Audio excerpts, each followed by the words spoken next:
Hola, everyone. Bienvenidos. I'm so glad you are here, parents, and I am so excited to present to you some things that I have learned about immersion and hopefully be able to answer some questions that you might have or have had about how Spanish immersion actually works. So this presentation works a few different ways. The first way is I'm just going to go straight through and talk about some things, show you some things along the way. But I'm also going to share this presentation and I want to show you how that part works. So there are 4 sections basically about how Spanish immersion works. They can be summed up by program fidelity, dual language development, counterbalanced instruction, and progress monitoring.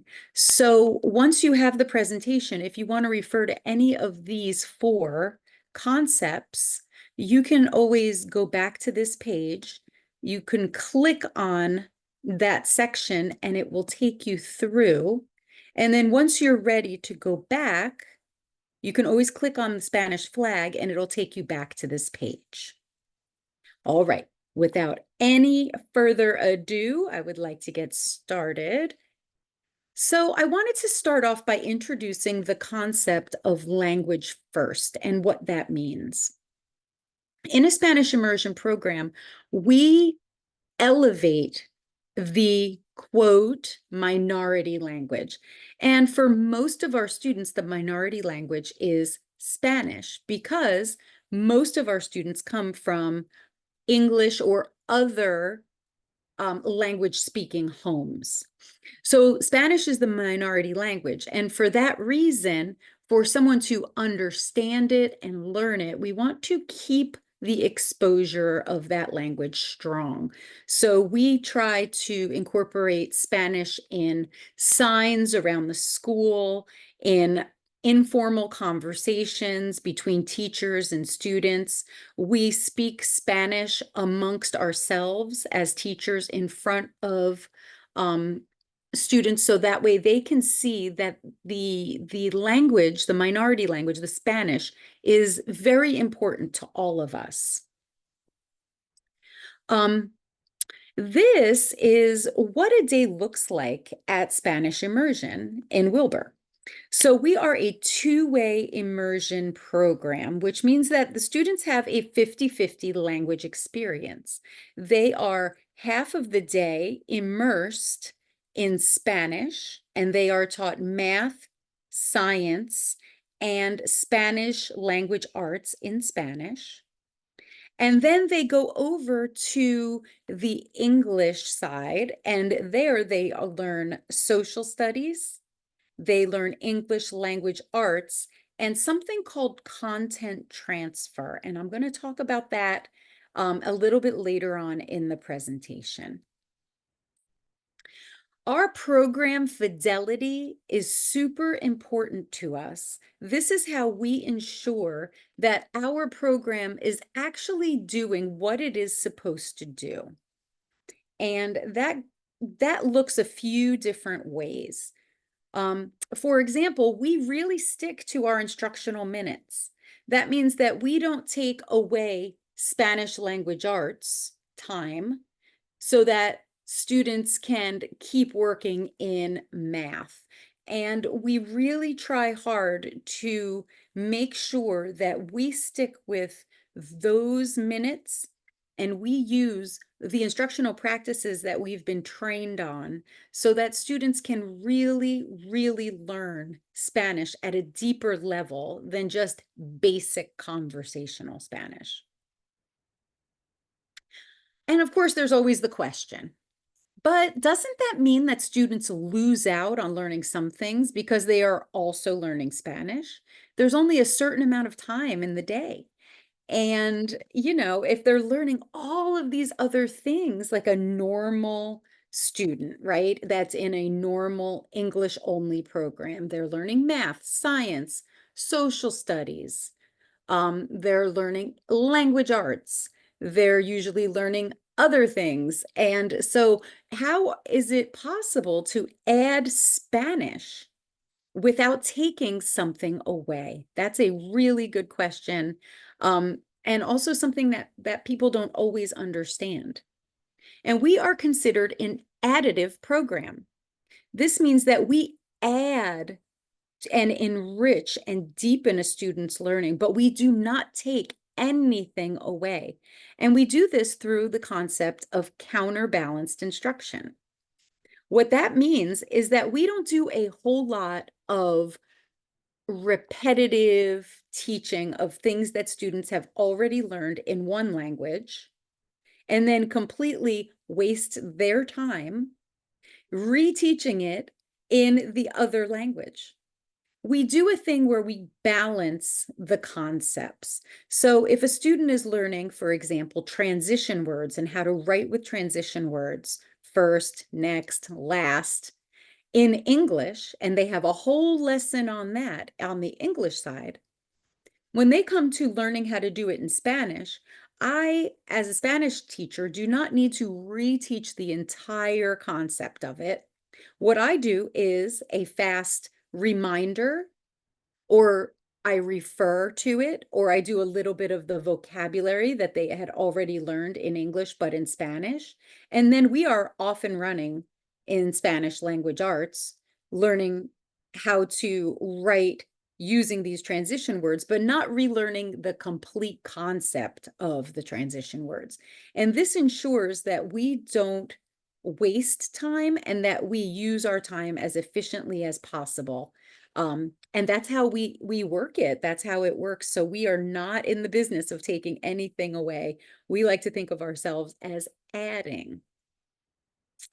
And so when we talk about program fidelity, these are our goals. We have grade level biliteracy. What does that mean? That means that we are working on getting students to be at grade level, literate in both Spanish and English. They learn English language arts and Spanish language arts at the same level as the other students in the building who are learning only English. And we also are increasing their cultural competence. So we do a lot of studying different Spanish speaking countries in the course of our Spanish language arts. And so we work really hard to make sure that they understand the countries that speak Spanish, what the cultures look like in those countries, and how that helps us to understand and deepen our Spanish understanding. Academic achievement. We are very strong in terms of our students' academic achievement in all content areas. And there is a lot of research that says that students who learn a second language actually will have higher academic achievement in other content areas. So it's very exciting to be learning Spanish at such a young age and have all of this growth of the brain to count on for later. This is also a question that is asked, can my child participate even if they have an IEP or a 504 plan?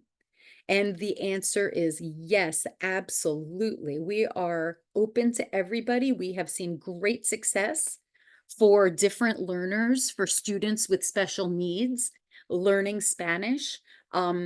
And it has been really incredible to watch. Yes, anybody can learn a second language, and immersion benefits every student. We have lots of different manners. Oh my goodness, I almost said maneras. Lots of different ways of speaking to students, of incorporating all students, of differentiating in the classroom. There are so many benefits of immersion. Like I said before, students will have increased problem-solving skills, increased reading and math achievement. They will have immersion language skills.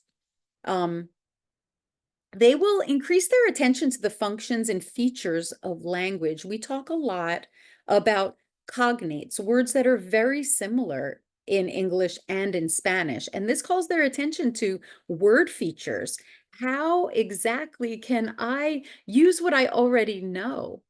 Um, and how exactly can I use what I already know about words to make this comprehensible to me? And so that is a super cool way for students to not only learn English and or Spanish, but also in the future to maybe add on another language. Um, and some of these other ones we just talked about with the biliteracy, bilingualism, deeper understanding of the various cultures, they become more aware of how things are done in other cultures. And they can see that we are, of course, very different, but also very similar as human beings. Um, what is dual language development? This is very exciting. So, dual language development is a way for students to become biliterate in both languages. And the question a lot of times is, okay, well, that sounds great, but how does my student actually learn the language of Spanish? So what we do at Wilbur is we immerse students completely in the language from day one. But we do this in such a way that they understand. We believe in making the content comprehensible. So we pre-teach a lot of vocabulary. We use subjects that they are familiar with and interested in. We also use something that is very important called corrective feedback. And in corrective feedback, what we do is refer students, whether by repeating what they said in the correct way, um, or by showing them in some way. There are so many different ways to do corrective feedback, but we use this instructional tool to help students understand how to say something correctly. We don't correct them all the time. We want them to be able to communicate. And we are okay with mistakes, but we also use corrective feedback to clean up those mistakes. The other thing that we use a lot, and this is called distributed practice. This is not just how do I learn Spanish? This can apply really to any subject that you're trying to learn. But the idea of cramming something in and then not revisiting it is not how the brain learns. And we apply this to how we teach Spanish as well. So we take students and we will teach things year after year, but we deepen and expand that concept and distribute it over time. We spiral back to it so that they have repeated exposure. This is a question that is asked a lot. What if they don't understand the math and the science concepts in Spanish? So, many parents ask this, especially in higher grades, like fourth grade, fifth grade. My student might be struggling a little bit in math. Is this because they didn't understand the math concepts? Or is it because they didn't understand it because it was taught in Spanish? And what we are really big on at Wilbur is collective or shared responsibility. So even though the math and the science concepts are taught only in Spanish on the Spanish side, for the most part, students are also exposed to those concepts on the English side using content transfer.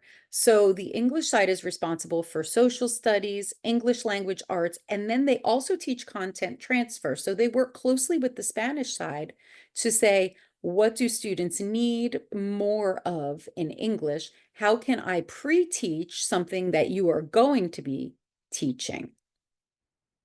There is also time for translanguaging, and this is a concept that's very interesting where we on the Spanish side call attention to this is a cognate. This is a word that you've probably seen in English that you are now also seeing in Spanish, and I bet you can figure out what it is based on that knowledge that you already have. Um, Sometimes also if students do not understand the concept in math or science, we will at times reteach the concept in English for them to understand. That is not done whole group. That is usually done on a case-by-case basis. So we really work hard to make sure that those kinds of things do not happen.